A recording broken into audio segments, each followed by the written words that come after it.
Osami se sa Allahom, osamljuj se sa Allahom. Ispričaj mu sve, ama baš sve što ti trebaš da prišti. On voli da sluša.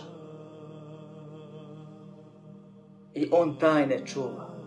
I on za sve rješenja ima. Ispričaj mu i pričaj mu.